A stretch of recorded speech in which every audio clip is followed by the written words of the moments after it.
va donc parler de ce qui est, tout le monde, vous le répétez tous, les retailers, le plus important, qui est le facteur humain. J'ai donc taquiné un peu tout à l'heure en vous faisant remarquer que si vraiment le facteur humain était la chose la plus importante parmi vos actifs et vos leviers de succès, donc je suppose que vous investissez massivement dans le facteur humain et dans vos équipes, leur formation, leur management et leur rémunération. Si c'est ce qu'il y a de plus important, c'est donc là-dessus que vous investissez le plus, je suppose. Et en tout cas, on va voir dans quelle mesure ce qui s'est passé et ce qu'on anticipe pour les années qui viennent. Concrètement, qu'est-ce qu'on fait avec ça ? Avec des intervenants de profils très différents. Je vais vous demander de dire peut-être en 2 minutes qui vous êtes, l'entreprise, quelques mots sur votre entreprise. Et puis ensuite, on démarrera sur... on parlera un tout petit peu de ce qui s'est passé cette année quand même, évidemment, et comment les équipes ont vécu ça et qu'est-ce que ça a révélé de cette dimension humaine. Puis ensuite, on parlera de l'avenir. Ça vous va ? On va être galant. On va commencer par Amélie. Oui, super. Bonjour à tous. Donc, je m'appelle Amélie Tourcel, je représente Decathlon. Decathlon, c'est une entreprise qui a 44 ans d'existence. Et aujourd'hui, nous sommes 100 000 coéquipiers à travers 70 pays. On est une entreprise intégrée, donc on va de la production, la conception, jusque le retail et la vente online, offline. Moi, j'ai 45 ans et je travaille chez Decathlon depuis 24 ans. J'ai eu la chance en fait de rentrer dans cette entreprise qui directement m'a donné des opportunités et des responsabilités. Après un parcours justement 7 ans en magasin, j'ai aussi travaillé en ressources humaines pour la production. Depuis 2010, vraiment sur les sujets humains, notamment de transmission de la culture d'entreprise, de transmission des fondamentaux du management, en les réécrivant également. Aujourd'hui, je suis référente sur les sujets de valeur et de sens de Decathlon pour le monde et également leader de Decathlon Exchange, qui est le lieu où on transmet cette culture d'entreprise et tout le travail sur l'innovation managériale. Et de 2014 à 2018, j'ai été en première ligne pour transformer le système managérial de l'entreprise. Donc, comme on est sur une entreprise qui essaie de s'affranchir un peu des lignes hiérarchiques, les titres sont toujours un peu difficiles à comprendre dans l'organisation des Decathlon. On ne sait jamais très bien qui est en charge de quoi, puisque vous vous affranchissez du côté très formel, très statutaire des titres habituels qu'on a dans un organigramme. Mais sur le modèle managérial et l'humain, c'est bien elle chez Decat à qui il faut parler. C'est la bonne personne. Je ne suis pas la seule personne, mais je fais partie. Dominique ? Bonjour à toutes et à tous. Donc Dominique Schelcher, président de Système U. Depuis 2018, je suis un pur produit U. J'ai grandi dans l'épicerie familiale. J'ai tout fait chez Système U dans les magasins et finalement à la coopérative jusqu'à donc en prendre la direction. J'ai vécu toute cette période dans mon magasin, puisque coopérative de commerçants indépendants, je rappelle que j'ai moi-même un magasin, donc la période de confinement, je l'ai vécu en Alsace, dans le Haut-Rhin, à 20 minutes de Mulhouse, au cœur d'une situation vraiment extrêmement difficile. Donc oui, j'ai bien vécu les choses et je peux bien en parler. Système U, quelques chiffres, 20 milliards d'euros de chiffre d'affaires l'année dernière, on est devenu le 4e acteur en fin 2019, 1200 patrons indépendants, 1600 magasins. Ces 1600 magasins ont fait que ça a plutôt bien fonctionné pendant la période de confinement, au moment où il fallait s'approvisionner au plus près de chez soi. Donc forcément, avec notre réseau, ça a plutôt bien fonctionné. Et puis l'actualité de la rentrée, pour nous, il y en a 2, au-delà de tout ce dont on va parler aujourd'hui. On a lancé ce lundi notre propre CFA. Ça touche les hommes, donc on pourra peut-être le détailler. Notre CFA dans les métiers de bouche, particulièrement cette année pour les bouchers, profitant de la réforme de la formation de 2018. Et puis la deuxième actualité, on se lance en cette rentrée dans l'achat-vente d'occasion. Un certain nombre de magasins chez nous se lancent sur ce sujet-là. Ça démarre plutôt très bien et je pense que c'est tout à fait dans l'air du temps. Et l'une des caractéristiques de Système U dans le monde impitoyable de la grande distribution alimentaire, c'est qu'on vous a toujours traditionnellement présenté comme une société, et pour vous connaître un peu, je sais qu'il y a beaucoup de vrai là-dedans, dans l'ADN de l'entreprise, il y a beaucoup d'attention aux autres, de respect, de bienveillance, et la dimension humaine fait quelque chose qui fait partie de l'ADN des valeurs de l'entreprise depuis toujours. On dit souvent que vous êtes les gentils de la grande distribution. C'est bien pour ça que j'ai accepté l'invitation à cette table ronde-là, puisque effectivement, je pense que s'il y a une enseigne où l'humain est peut-être encore plus important qu'ailleurs, c'est bien chez nous. Voilà, chez nous, l'ambiance est familiale, le capital humain est fondamental. Les gens s'inscrivent souvent chez nous dans la durée. L'escalier social fonctionne très fortement. J'aime citer cet exemple qui est autour de la table des conseils d'administration. Donc, ce jeune était rentré en saisonnier d'été chez U et 12 ans plus tard, il a racheté le magasin de son patron. Donc, chez nous, ce sont des parcours qui sont tout à fait possibles. Et pour toutes ces raisons, c'est sûr que les hommes, les femmes, c'est fondamental chez U, absolument. Très bien. Et donc, Quentin, tu es le patron et cofondateur d'Anjaro. Dis-nous un petit mot sur... Parce que autant on n'a pas forcément besoin de le présenter longtemps Decathlon et Système U, autant Anjaro n'a pas encore la même notoriété. C'est l'objectif. Et puis, dis-nous en 2 mots d'où tu viens. Bien sûr, donc, je suis Quentin Guilhuy, je suis CEO et cofondateur d'Anjaro. Anjaro, on est on dit start-up, on dit scale-up, bref, on est une entreprise en forte croissance qui a 5 ans, une 60aine de collaborateurs sur 3 pays. À la base, j'ai un parcours RH, donc je suis aussi assez content de rejoindre cette table ronde. Et notre métier, en fait, c'est d'offrir notamment des organisations en réseau une place de marché pour staffer les magasins, les sites de production, si vous voulez, à 360 degrés. Je m'explique. Un manager qui a un besoin ponctuel de staff va se connecter à Anjaro et va avoir une visibilité directe, instantanée sur le personnel disponible au sein de votre réseau, le temps partiel qui veut faire des heures complémentaires, le CDD récurrent qui travaille au sein de votre réseau, mais aussi potentiellement auprès de plateformes d'intérim ou autres. Ce qui fait qu'en un clic, il va pouvoir tout de suite avoir la bonne ressource au bon endroit, au bon moment, dans un temps record, puisqu'il ne va pas prendre son téléphone pendant 1 heure pour trouver la ressource. On a même de l'agilité en fait, dans ces organisations. Et donc, le rôle de Quentin, si je puis dire, dans la table ronde, ça va être, puisque tu as une lecture large sur différents secteurs de commerce, de retail, de nous dire quelle vision tu as sur la façon dont les retailers en général perçoivent la dimension humaine, peut-être l'ont un petit peu changé dans leur perception au cours de cette année. Qu'est-ce que tu anticipes et quels sont les projets tels que tu les vois? Si on commence par faire quand même un tout petit retour en arrière, avant de parler de la suite, on a quand même vécu une année un peu atypique de ce point de vue-là, alors avec des réalités dans les secteurs très différents. Il y a des magasins qui étaient ouverts et d'autres qui ne l'étaient pas, donc forcément, la problématique se pose en termes très différents. Si on commence par l'alimentaire, on a tous vu, on a tous en tête, bon, c'était pas une pub de Super U, c'était une pub d'Intermarché, mais les héros discrets ont été très... La distribution alimentaire, globalement, a bien capitalisé, bien joué le coup, mais c'était pas que de la com, c'était aussi de la réalité.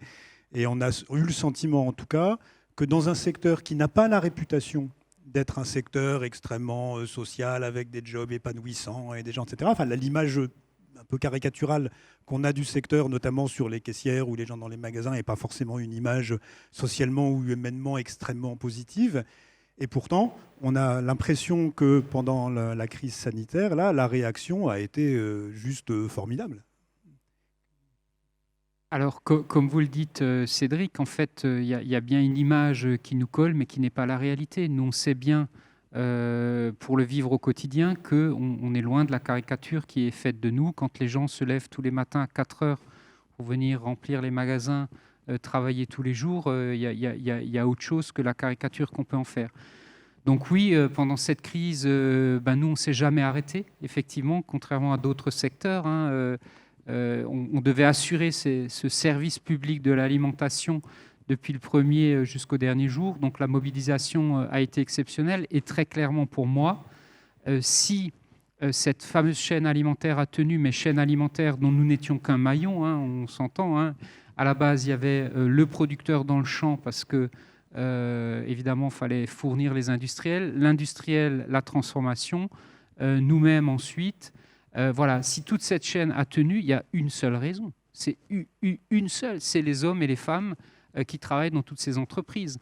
Nous, on était réunis au quotidien au cœur du confinement par le ministre de l'économie, qui, parmi ses multiples réunions quotidiennes, en avait une sur cette chaîne alimentaire.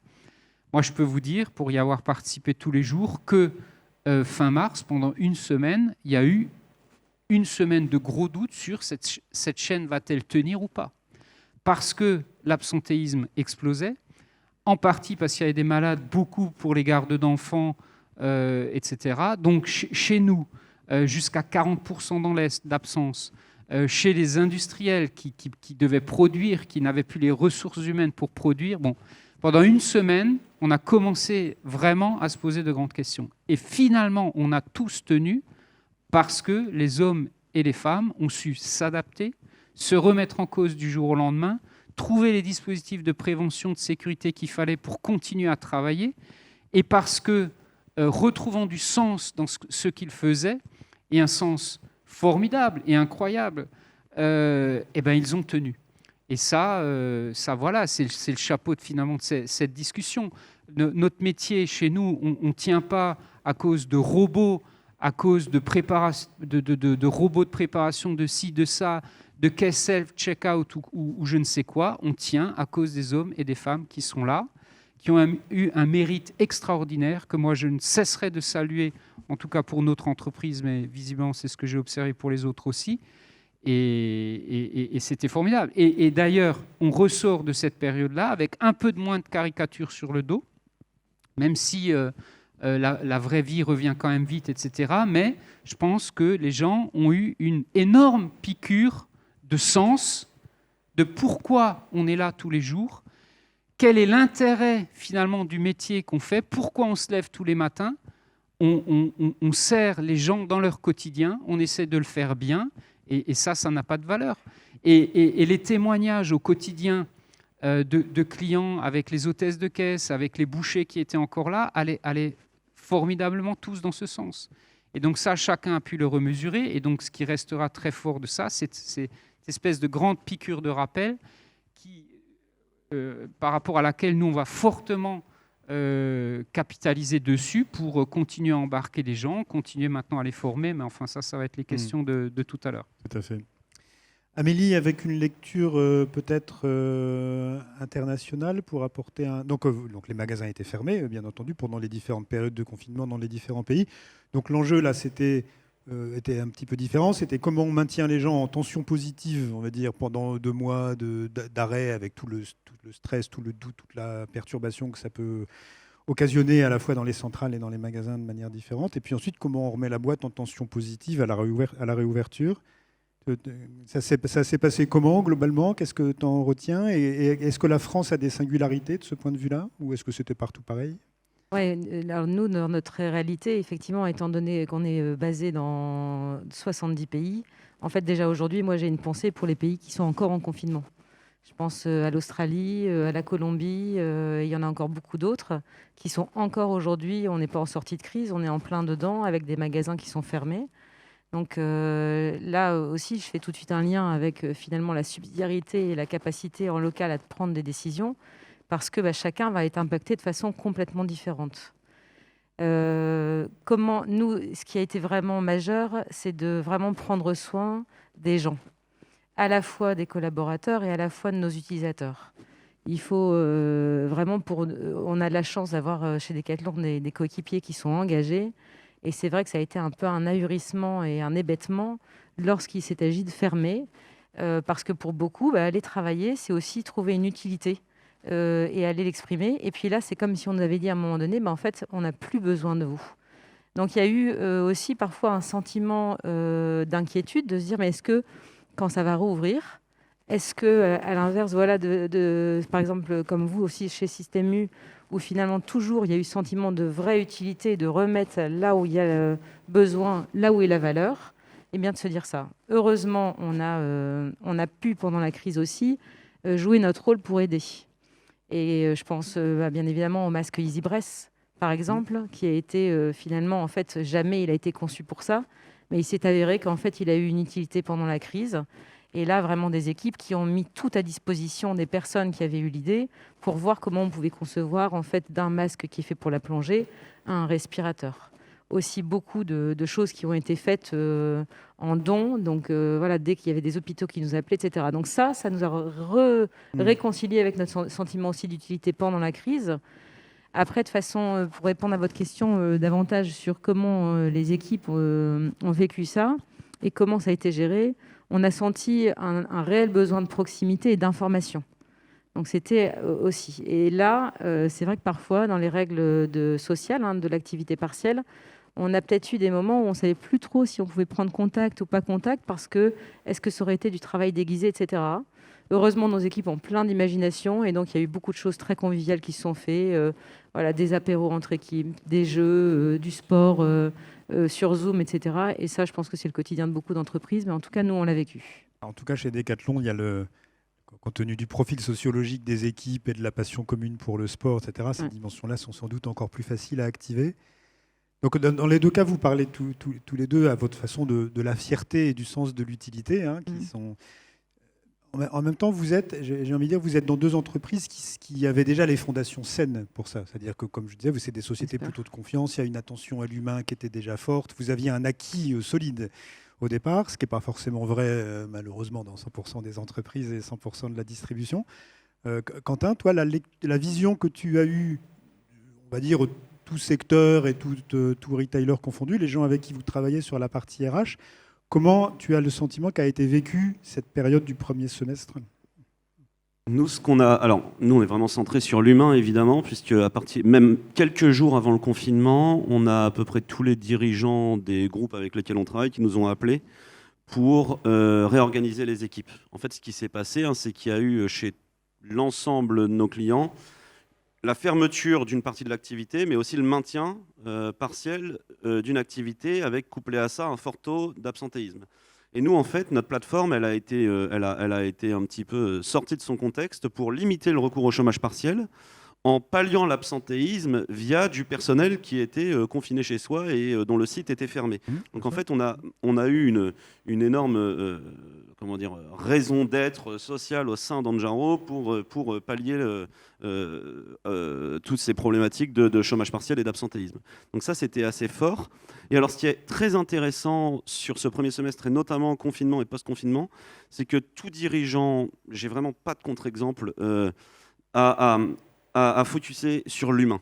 Et l'enjeu principal de l'ensemble de nos clients et même partenaires et prospects, ça a été de faire attention à l'emploi, de sauvegarder l'emploi le plus longtemps possible et de prendre soin, c'est ce qu'on vient d'entendre, de ses collaborateurs, de les mettre en avant.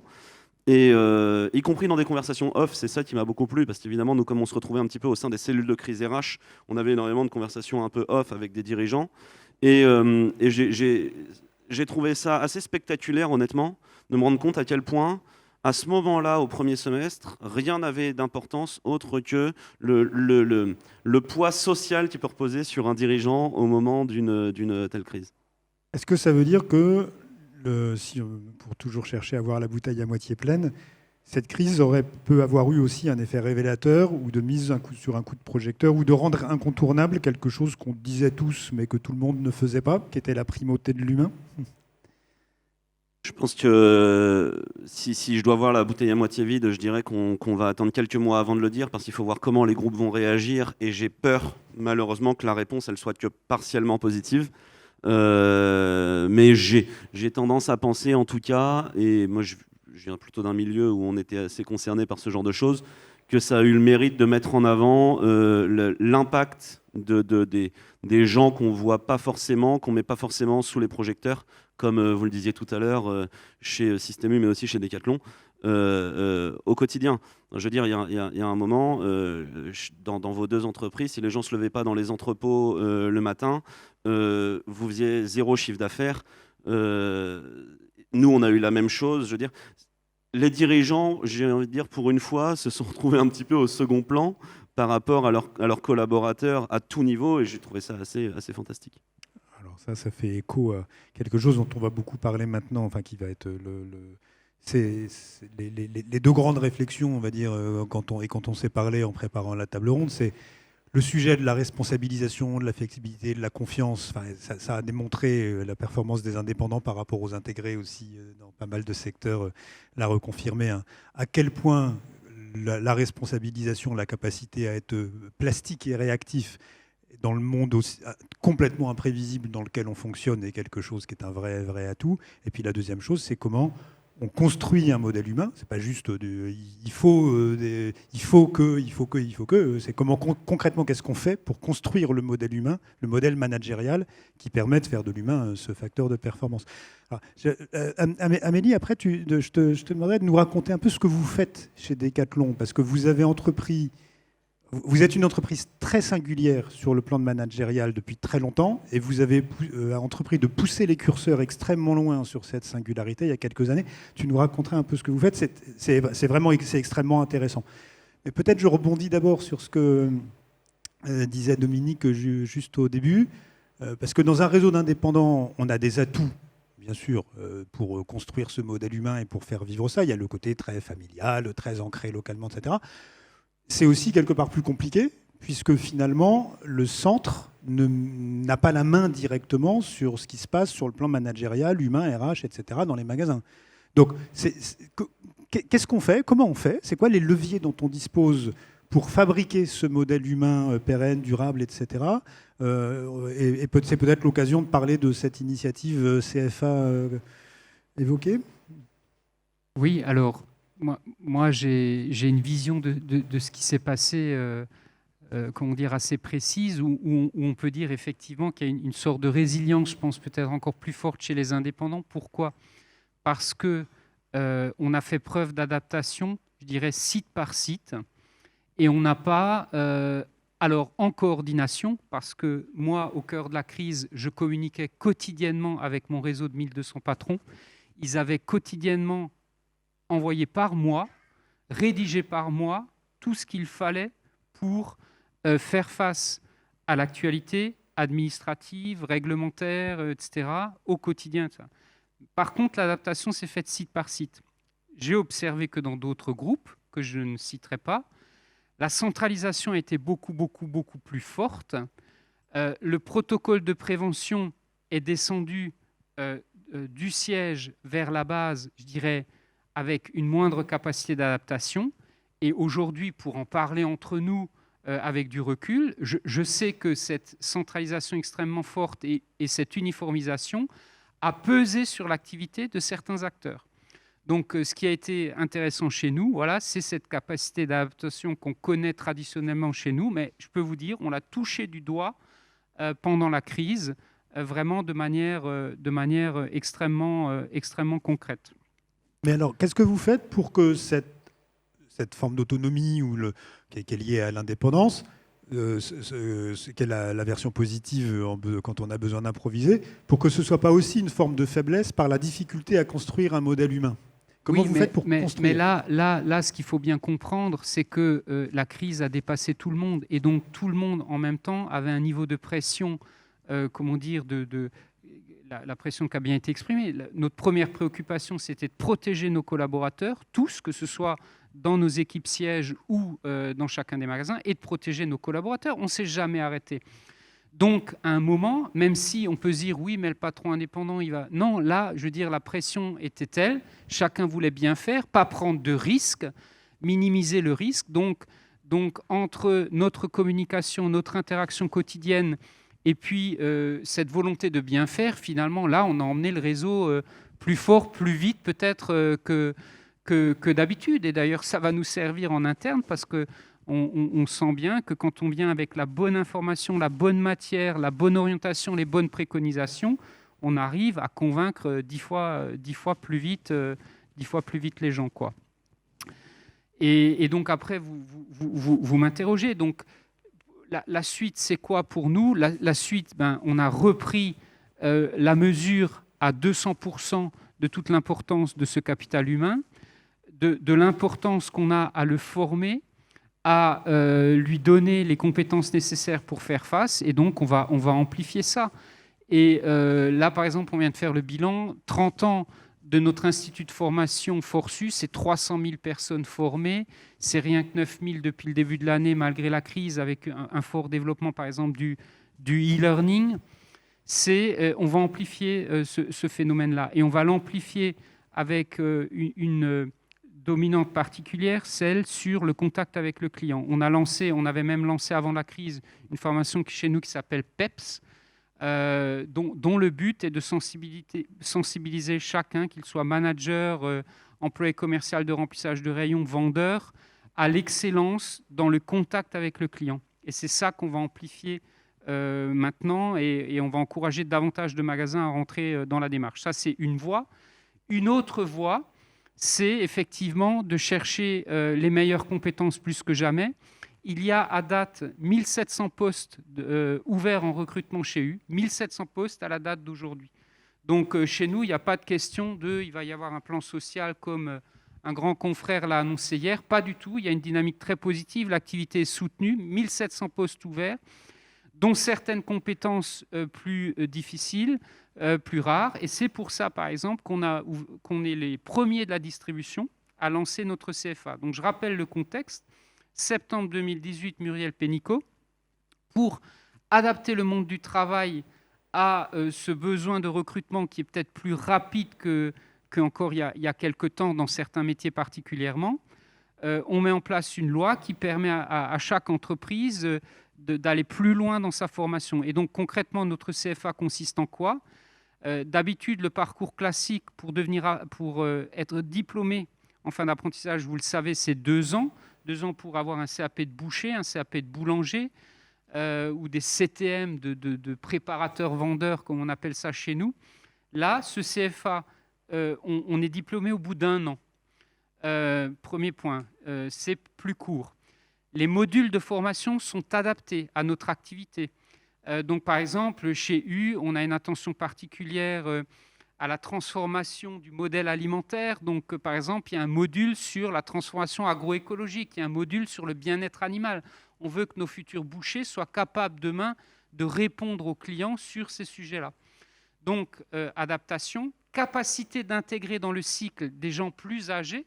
L'apprentissage traditionnel, alors les règles ont un peu évolué, mais voilà, là, dans la première promotion, on a quelqu'un qui a 42 ans, qui a fait tout un parcours dans le commerce, mais qui dit, moi, la vente de la viande, ça m'intéresse, j'ai envie de me réorienter. Au bout d'1 an, il sera diplômé, il aura une formation. Donc, voilà, donc c'est toutes ces choses-là qu'on va continuer à explorer, plus fort, avec plus d'intensité. Et c'est bien, moi ça fait des années dans la distrib alimentaire que j'entends les distributeurs alimentaires se plaindre de la difficulté à recruter des bouchers. Voilà, ça y est, vous prenez ça en main. Alors Decathlon, cet ovni sur le plan de l'humain, du management, donc particularité des gens qui sont tous des sportifs, qui sont avec une dimension de passion, de centre commun d'intérêt, une communauté un petit peu singulière, on va dire, par rapport à des employés d'un retailer classique. Mais au-delà de ça, modèle très, très particulier dans lequel vous êtes à la fois très touché, enfin, très standardisé, c'est une entreprise très mécanisée, très processée à certains égards, et en même temps qui a toujours énormément parlé de responsabilisation et capitalisé sur la mise en énergie des hommes, ce qui n'est pas toujours facile conceptuellement vu de l'extérieur. On a parfois du mal un peu à réconcilier les deux. Donc, si tu peux nous dire quelques mots là-dessus, et ensuite nous raconter un peu ce que vous avez entrepris depuis 3-4 ans pour pousser ça beaucoup plus loin, et notamment sur le fait de casser les pesanteurs hiérarchiques, de redonner de la vie et de l'énergie à l'entreprise en allant encore plus loin dans ces directions. Alors, c'est un vaste sujet. Ouais. C'est pas facile en peu de temps de raconter le chemin qu'on a parcouru. En même temps, voilà, je vais me prêter à l'exercice, donc ce sera forcément incomplet. Ici, c'est que le témoignage de Decathlon, et comme tu l'exprimes, en fait, l'ADN et le terreau sur lequel on est parti il y a 44 ans est primordial. Néanmoins, en fait, en 2013-2014, on s'était rendu compte qu'une entreprise qui était née sur le principe de responsabilité, sur la subsidiarité, on est arrivé à 12 niveaux hiérarchiques. Et donc, à un moment donné, de se dire, est-ce que pour une entreprise qui veut vraiment donner la main aux personnes qui sont plus proches du terrain, est-ce qu'on est dans cette réalité-là ? On a une chance vraiment forte, et tu le partages, c'est qu'aujourd'hui, mais je pense qu'on n'est pas les seuls, hein, je pense qu'il y a beaucoup d'entreprises qui unissent des gens qui ont aussi partagé, j'imagine que voilà, chez Système U, au niveau de l'alimentation, ça doit être des gens passionnés aussi. Nous, on a le sport qui est un vecteur qui nous unit. Donc ça, ce sont deux choses importantes. Et puis, 2014, on a l'arrivée de Michel Abalea, qui est notre DG actuel, qui va venir finalement redonner plus de vie à ça et nous le rappeler. Donc, va commencer un premier voyage. Mais avant de le commencer, je voudrais juste réinsister sur le point de départ. Le point de départ, c'est avant tout mettre en responsabilité, vivre le principe de subsidiarité. Intellectuellement, c'est très facile à comprendre. Par contre, le point, c'est de dire, mais en fait, ça va re-questionner chaque leader dans profondément ce en quoi il croit. Ça veut dire que, mais moi, en fait, par rapport à l'homme, qu'est-ce que j'ai envie de faire ? Moi, j'aime beaucoup, par exemple, Patagonia, quand ils disent qu'ils sont dans le business pour sauver la planète. Je veux dire que là, c'est très clair. Et c'est qu'est-ce qu'à un moment donné, aujourd'hui, le but ultime d'une entreprise ? Est-ce la performance, le profit, ou est-ce à un moment donné une opportunité pour mettre des hommes debout, les faire grandir par la responsabilité et leur permettre de mettre en œuvre leur initiative ? On l'a vu avec la crise du Covid. Aujourd'hui, heureusement qu'on avait travaillé sur ces principes pour permettre localement à chacun de s'adapter. Et moi, je rejoins beaucoup ce que vous partagiez. C'est que si on est dans une organisation centralisée, les choses vont surtout à notre taille. On va dire que peut-être quand on est 50, 60, c'est facile de se parler, de communiquer. Mais après, à 100 000, à un moment donné, c'est impossible de manœuvrer un bateau aussi large. Donc voilà, le point de départ, il est très important parce qu'il va demander du lâcher-prise, d'être OK pour que la décision, elle ne vienne pas de moi, mais qu'elle vienne bien du terrain. Je n'aurais pas forcément fait la même chose. De ma relation au pouvoir, si j'aime avoir un titre, si j'aime avoir exprimé ma grandeur par mon niveau de territoire, ça va peut-être être gênant pour laisser à l'autre la capacité de grandir. Donc ça, c'est essentiel. La deuxième chose qui est évidente, c'est que quand je parle du point de départ, c'est que l'histoire de Decathlon, elle est unique. Et en fait, elle ne ressemble pas à l'histoire d'autres entreprises. Et donc, il n'y a aucun modèle à suivre. Et nous, on n'en a suivi aucun. On a essayé de le faire par émergence et par petits pas. Quand j'ai dit pendant la préparation, je lui ai dit, c'est de l'entreprise libérée, c'est de la libération du management que vous faites. Amélie m'a dit, nous, on n'applique pas les modèles des autres, donc nous, il ne faut pas utiliser ce terme-là, on le fait à la façon Decathlon. Et je pense que c'est essentiel parce que chaque leader va incarner un style de management. Et je pense que le mieux dans la vie, c'est de jouer la partie qu'on a jouée avec ses talents. Et aussi pour l'entreprise, elle est née sur un terreau. Donc nous, on avait un terreau favorable. Michel Leclerc, notre fondateur, il y a 44 ans, nous a vraiment mis en œuvre un management responsabilisant. C'est des choses qu'aujourd'hui, à travers Decathlon Exchange, on transmet, mais qui existent depuis très longtemps. Donne-nous quelques exemples concrets parce que, encore une fois, vu de l'extérieur, on ne perçoit pas Decathlon comme une entreprise hyper responsabilisante, la subsidiarité, tout ça. Enfin, c'est pas l'image que vous donnez vu de l'extérieur. Tellement la boîte donne l'impression justement d'être une espèce de machine de guerre optimisée. Donc concrètement, comment ça se traduit et qu'est-ce que, dans ce que Michel Abalea a lancé et que tu as conduit, qu'est-ce que vous avez fait qui nous aide, on va dire, à comprendre la nature du projet ? Et moi, en fait, déjà, quand on avait échangé, tu me l'avais dit aussi, hein, qu'on n'avait pas cette image de Decathlon. Et moi, encore une fois, de l'entendre, ça m'étonne énormément, en fait. Parce que pour y vivre depuis 25 ans, on a vraiment cette capacité à mettre notre identité dans chaque fonction et dans chaque projet qu'on réalise. Donc effectivement, je pense que une supply, effectivement, elle est très mécanisée, des choses comme ça. Mais pour moi, c'est plutôt les outils. Et les outils vont venir des idées des collaborateurs. Donc voilà, je me pose toujours la question, je n'ai pas la réponse, mais moi, ça m'étonne ce retour. Pour être très concrète, on a commencé un vrai chemin en 2014. Alors j'ai pris un peu quelques notes pour essayer de vous donner les éléments essentiels. La première chose, en fait, c'est qu'on a le comité stratégique, le comité de direction. On l'a renommé en Leading Team, puis Helping Team. Donc ça, c'est Michel aussi qui nous l'a proposé. Et je pense que ça change tout. C'est que d'un nom, on remet tout de suite aussi une posture différente d'être au service. La deuxième étape, ça a vraiment été une transformation d'une entreprise en silo versus une entreprise, une organisation en réseau. Et donc là, je ne vais pas vous les citer peut-être tous, mais de 2014 à 2018, il y a eu un énorme travail qui a été fait, à la fois dans l'accompagnement des hommes. Aujourd'hui, ça n'a jamais été des décisions qui ont été descendantes, mais pour vraiment retirer à chaque fois des étages, pour laisser et réellement faire vivre la subsidiarité. Donc, d'une entreprise en silo, on avait retail, production, informatique. On a fait une première étape par continent. Ça, c'était 2015. En fin 2015, on est passé par pays. Donc, ça veut dire qu'un leader de pays avait toute la possibilité. On a eu des choses aussi qui étaient complètement nouvelles dans les façons de fonctionner. C'est-à-dire, par exemple, les stratégies d'entreprise ont été travaillées en advice process. D'accord ? Donc, elles étaient, même si avant elles étaient discutées, là, elles ont été plus ouvertes. Ensuite, on a eu des points forts, par exemple, aujourd'hui, pour dire, voilà, on va travailler en réseau. Michel Abaléa est resté basé en Inde. Donc, je rebondis là-dessus parce que c'est un truc qu'on ne sait pas forcément.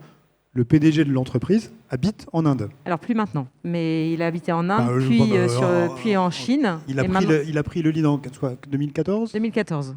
Et le jour où il a été nommé patron de l'entreprise, il a dit non, moi je reste en Inde. Voilà. Et là, c'est des petits signaux, c'est des petites choses, mais ça montre aussi que finalement, le pouvoir n'est plus centralisé, qu'aujourd'hui, ça se passe à différents endroits. Et tout ça, c'est vraiment le fil rouge, c'est pour permettre de vivre la subsidiarité. Des continents, on est passé au pays, et puis maintenant, on va au niveau de la ville. Alors, pas partout, mais c'est de se dire vraiment pour permettre à la personne d'être responsable de son local. Et par exemple, au-delà de renommer les comités de direction, on voit bien le sens de dire c'est plus un comité de direction, c'est un groupe de support qui est là pour aider l'entreprise et les gens. On voit bien le sens. Mais le fonctionnement du comité de direction ou sa composition, vous restez sur une structure finalement classique avec un patron de pays qui a son CODIR, qui se réunit toutes les semaines ou tous les 15 jours, et puis au-delà du nom, le fonctionnement a changé. Oui, donc alors là, en fait, il faut savoir qu'en 2016, la Helping Team a décidé par elle-même de se dissoudre. D'accord ? Donc, en fait, aujourd'hui, on fonctionne vraiment dans un système de réseau où vous avez alors un board, d'accord, qui est toujours là pour nous conseiller, pour valider certaines directions. Et ensuite, après, on a des instances de gouvernance qui sont différentes. Donc, par exemple, on a un cercle qu'on appelle chez nous les éclaireurs. On a un cercle qu'on appelle les référents, d'accord. Mais l'idée, c'est de jamais recréer une structure vers laquelle les personnes pourraient se retourner pour décider. Notre objectif, c'est vraiment que chacun sur le terrain puisse prendre la décision et donc de voir comment on peut fonctionner. Et alors là, on a fait parfois des erreurs parce qu'on a enlevé certaines choses sans les remplacer. Donc ça veut dire qu'il y avait quand même une utilité et en fait que nous, on ne les remplaçait pas. Donc ça, voilà, ça c'est des choses qu'on a vraiment appris de façon émergente. Et donc ça veut dire que vous mettez les gens dans un inconfort considérable de se dire s'il y a quelque chose que je ne sais pas complètement faire ou je ne suis pas complètement sûr ou j'ose pas ou j'ai pas envie de me mouiller, c'est pas grave, c'est le mec au-dessus qui va décider et puis de toute façon il a peut-être envie de décider, il a pas... Voilà. Donc cette facilité, ce confort disparaît et quelque part, donc vous donnez de la liberté aux gens et de la responsabilité, mais vous les mettez aussi devant l'inconfort de la responsabilité. Donc je suppose que ça, entre les réflexes de protection de statut et de pouvoir et le stress de devenir responsable, je suppose que ça ne doit pas se faire de manière si simple comme ça pour les équipes. C'est pas pour être en opposition, mais en fait, effectivement, on voit pas les choses comme ça. C'est de dire, en fait, effectivement, tout le monde n'a pas envie de prendre de grandes responsabilités. Par contre, de prendre des décisions, je crois que c'est assez naturel et les gens le font à titre personnel dans leur vie. Et donc là, c'est remettre en fait plutôt les hommes et les femmes en posture d'adulte à adulte et non pas en subordination, en lien de subordination. Donc, par exemple, moi, j'ai des exemples très concrets. J'ai une personne que j'aime beaucoup qui s'appelle Sébastien Hucher, qui est responsable de rayon dans le magasin de Monaco. Il a, depuis très longtemps, chevillé au corps les problématiques de la planète, du climat, etc. Et nous, pendant tout un temps, on vendait des bouteilles d'eau en plastique dans nos magasins. Et lui, il a décidé de plus le faire dans son magasin. Et donc là, il a été jusqu'au bout. Ça veut dire que d'initiative, de quelque chose que je porte réellement, il y a la possibilité de l'exprimer dans le magasin. Et ça, c'est vraiment le terreau et les conditions qu'on essaye de générer au maximum. En tout cas, je vous invite, si vous n'avez pas eu l'occasion jusque-là de le faire, regardez, essayez de vous renseigner, regardez ce que fait Decathlon depuis quelques années. Franchement, c'est bluffant. J'ai envie de rajouter juste une chose qui a été aussi très fondateur dans notre chemin. C'est en 2016, on a décidé, donc Decathlon a un management très structuré, avec 7 étapes clés, 4 qui sont individuelles, 3 qui sont collectives, qui font partie des rituels et des coutumes. Et il y en a une qu'on appelle la vision à 10 ans, donc beaucoup d'entreprises pratiquent. En 2016, on a décidé de faire une coécriture en la proposant aux 60 000 coéquipiers. 37 000 d'entre eux ont levé la main pour dire « j'ai envie d'y participer ». Et ça aussi, dans la capacité à permettre à chacun de retrouver du sens, de l'engagement et de l'alignement, ça a été un moment fondateur. Donc ça a été une pierre angulaire aussi pour permettre la vraie responsabilité de chacun, c'est absolument d'avoir une cible très claire. Voilà, après, je pourrais vous parler des choses qui n'ont pas marché, si vous le souhaitez, parce qu'il y en a eu beaucoup. Peut-être un mot pour compléter le... Donc là, on a 2 exemples qui sont un peu emblématiques, un peu, je ne vais pas dire des modèles, mais enfin, en tout cas, des entreprises qui sont très sensibilisées et plutôt performantes sur la dimension humaine, parce qu'il y a un historique. Bon, tout le monde n'a pas cette chance-là. Dans l'avenir, dans les temps qui viennent, on voit bien qu'on a besoin à la fois on a un défi économique, parce que malgré tout, l'humain reste le 2e poste de coût, parfois le 3e après les marchandises et dans certains cas les loyers. Bon. Donc il va y avoir une pression économique très forte dans les années qui viennent, on le sait bien. En même temps, on a un besoin d'agilité, d'empowerment, de responsabilisation, etc. Enfin, on a du mal parfois à réconcilier comment je peux recapitaliser sur l'humain, redonner de la responsabilité aux gens, mettre de la souplesse, de l'agilité, et en même temps le faire avec une pression économique très très forte. Et donc, l'une des choses qui peut aider à répondre à ça, à réconcilier l'empowerment et l'efficience, c'est la technologie.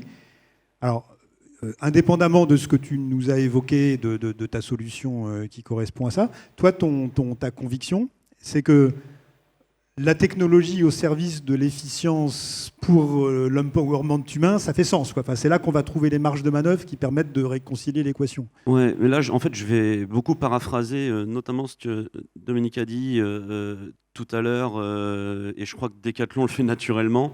Il y a un énorme écueil, à mon sens, dans cette crise qui est quand même hyper particulière, qui est de voir l'humain comme un centre de coût.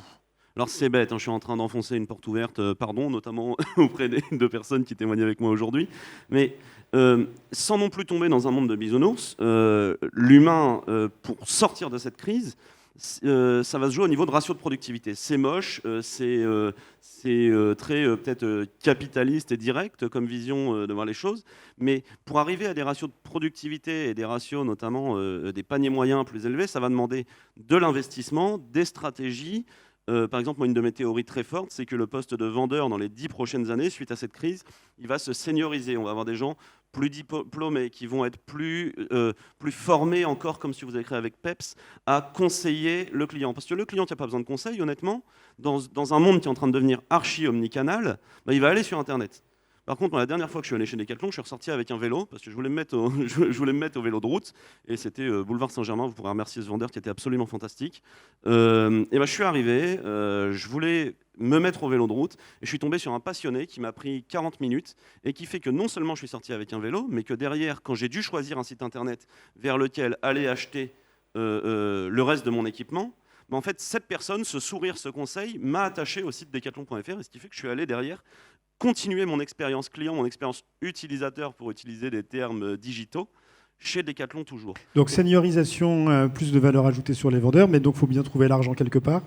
Il faut trouver l'argent quelque part, il faut surtout réfléchir de toute façon, et ça ne vaut pas que pour le digital RH, ROI, quand on achète un logiciel, je pense que là, le Covid l'a montré, les comités de direction, ils ont arrêté le côté concours l'épine avec les startups, c'est-à-dire qu'on n'achète plus des startups pour dire qu'on bosse avec des startups, on bosse avec du digital au service d'une stratégie.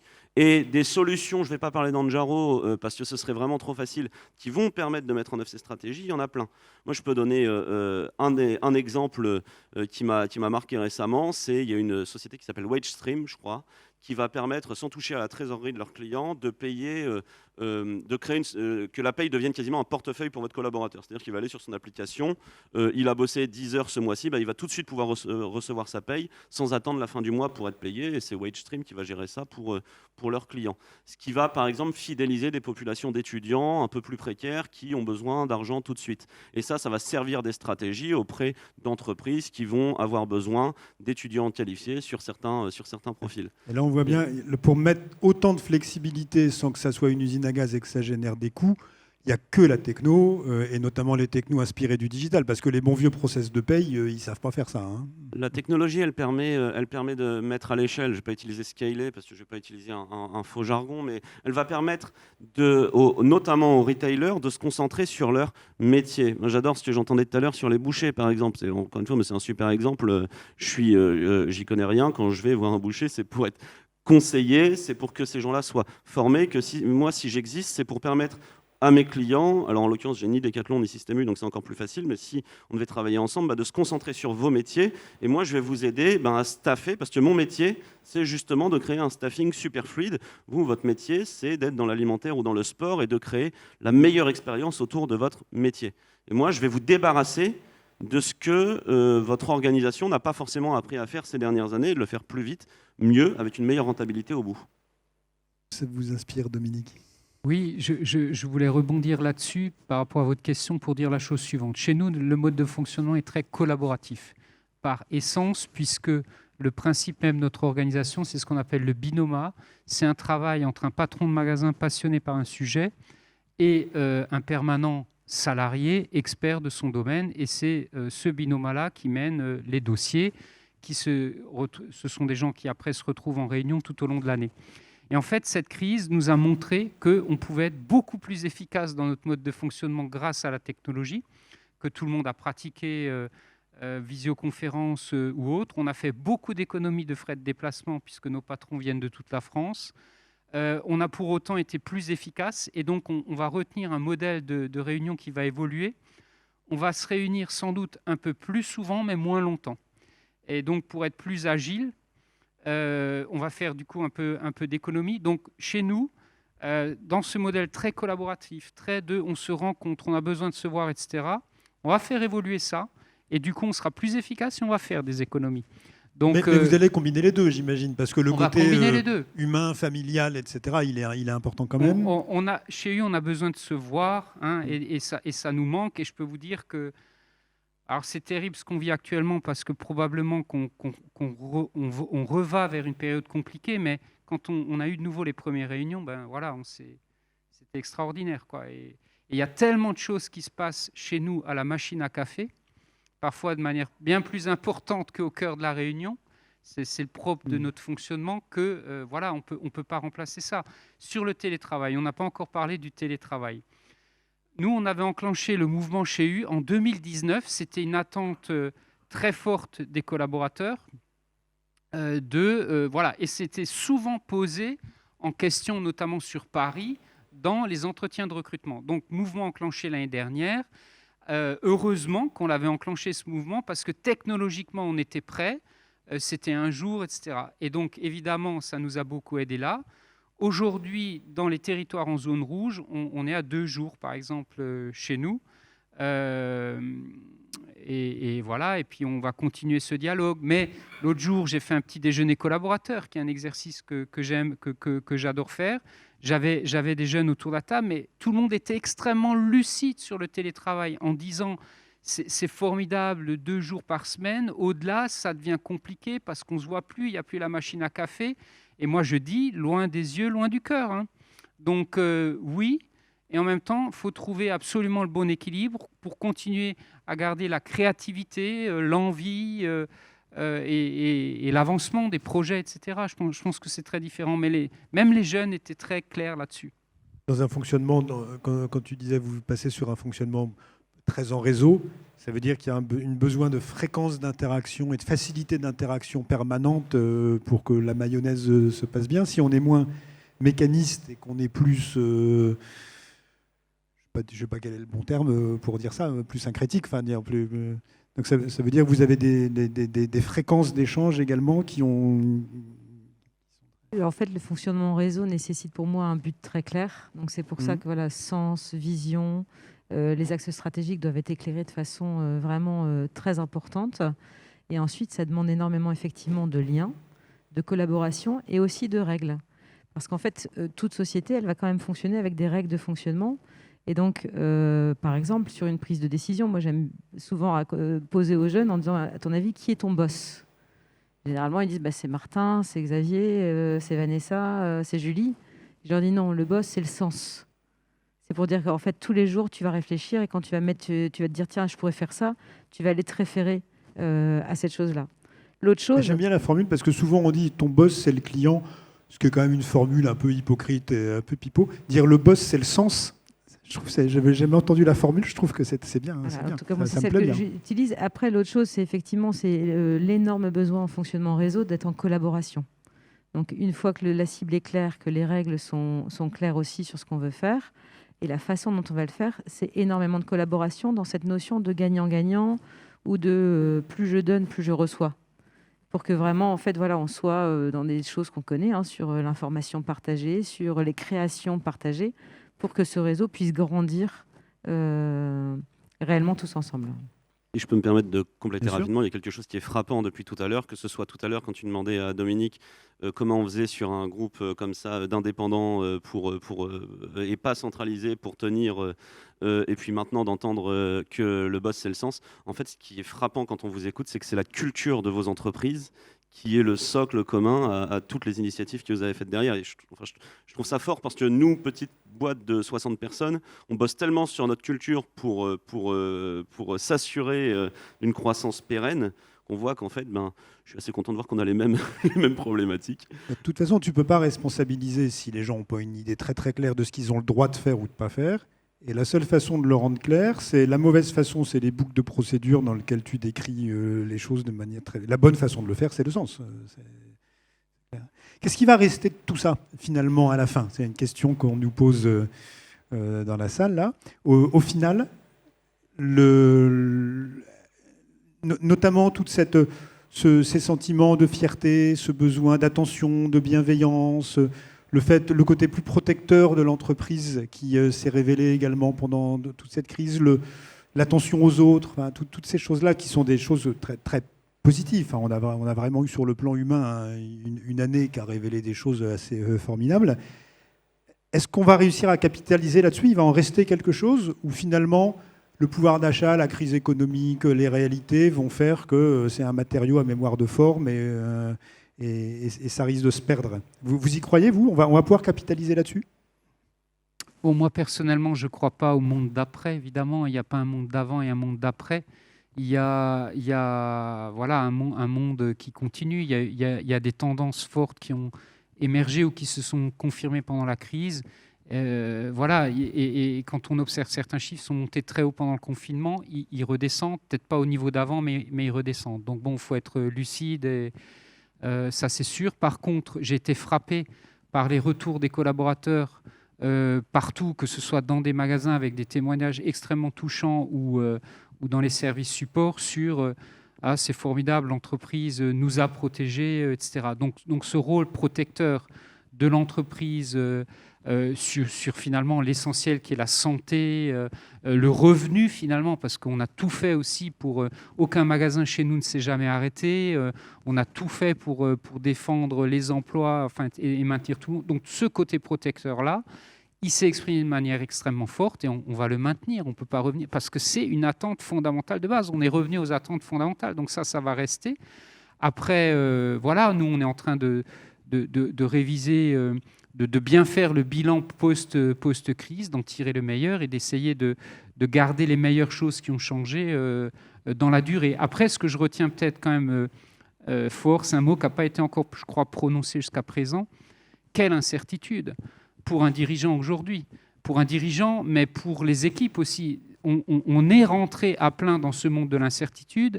Ni aujourd'hui, dans cette crise, ni les médecins n'ont de certitude, les gouvernants encore moins, et nous encore moins. Donc on est obligé, dans ce monde d'incertitude, de s'adapter en permanence. Et puis voilà, c'est... Pour moi, peut-être la grande chose aussi que je retiens, parce qu'aujourd'hui, c'est cette crise-là, mais il y en aura d'autres. Et donc, je crains qu'on navigue de crise en crise avec un gros degré d'incertitude. Et voilà, il faut s'adapter à ça et c'est pas simple, quoi. Et toute dernière chose, il ne faut pas qu'on soit aveuglé par tout ce qui se passe, c'est-à-dire la crise sanitaire à court terme, la crise économique dont on sent bien qu'elle est là, il y a Chez nous, ça se traduit, on n'a jamais reçu autant de CV qu'on en reçoit actuellement, bien qu'on cherche 1700 personnes, donc on est en train de faire le joint avec tout ça. Il y a la crise qui est derrière tout ça, c'est quelque part la crise climatique qui va nous rattraper.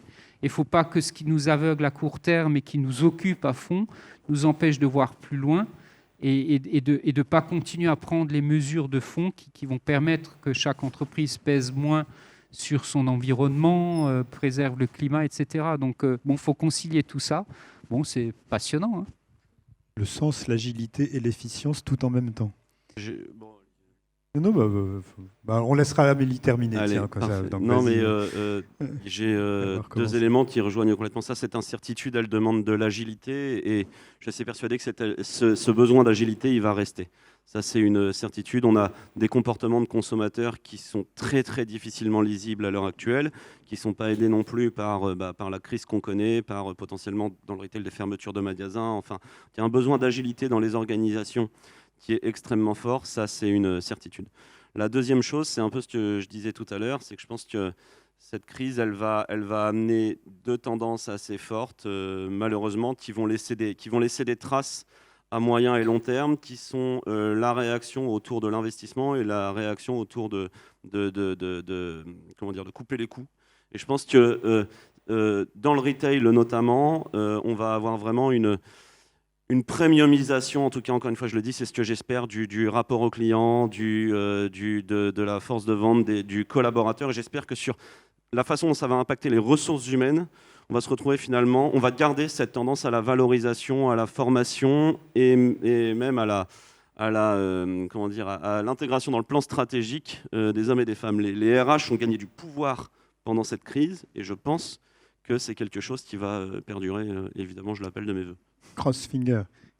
Amélie, le mot de la fin. Oui, alors je pense qu'effectivement, l'incertain, c'était par rapport à votre question, tout de suite le mot qui me venait. Et en fait, je trouve que nous, en tout cas, ce qui m'épate, c'est parfois on dit que c'est dur de changer. Et là, on a dû changer des comportements tous ensemble. Et ça s'est fait. Et ça, je trouve que c'est quelque chose aussi qu'on peut voir de façon positive, de dire qu'en fait, il y a des choses qui sont possibles, alors que parfois, on a l'impression qu'elles sont impossibles. Moi, j'ai une petite crainte que j'ai envie d'exprimer aussi, c'est par rapport au télétravail. C'est de dire, en fait, le télétravail, il peut aussi énormément isoler. Et d'un confort individuel qui pourrait être un peu un premier point, de dire, en fait, avec la technologie, ça va. Je suis très vigilante, en fait, à ces personnes qui vont favoriser ça. Parce que quand on va bien, le télétravail, c'est chouette. Mais quand, à un moment donné, on ne va pas bien ou qu'on a besoin d'un peu plus d'énergie, le collectif, il n'y a rien de tel. Donc moi, je suis aussi vigilante sur cet aspect-là.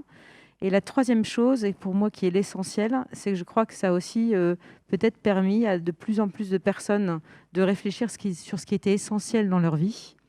Et que pour nous, entreprises, c'est vraiment aussi une réaffirmation encore plus forte d'être militante sur les sujets qui nous préoccupent, que sont l'inclusion, que sont d'être une entreprise inclusive, que sont les sujets sur le réchauffement climatique et le rôle que l'entreprise a joué. Voilà. J'en cite deux, il y en a plusieurs, mais en tout cas, ça remet aussi cet essentiel pour l'entreprise que d'être un acteur social dans notre univers.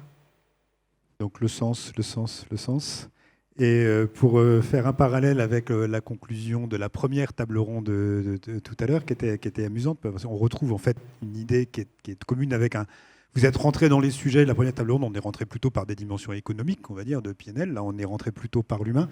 Mais au final, vous avez un élément de conclusion commun qui est de dire, finalement, s'il y a un enseignement à retenir peut-être parmi d'autres de cette année, c'est que ça nous a obligés à changer beaucoup plus vite, beaucoup plus fort que ce qu'on imaginait, de ce qu'on n'avait jamais eu besoin de faire jusque-là.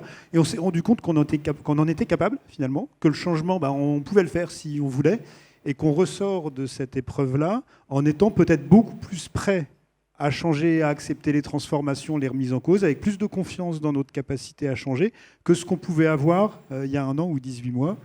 Et comme disait Dominique, c'est pas plus mal parce qu'on risque de cette période, ce besoin d'improvisation ou de retransformation qui passe forcément par la responsabilisation, c'est pas demain qu'on va pouvoir s'en affranchir. Merci beaucoup, c'était passionnant. Merci.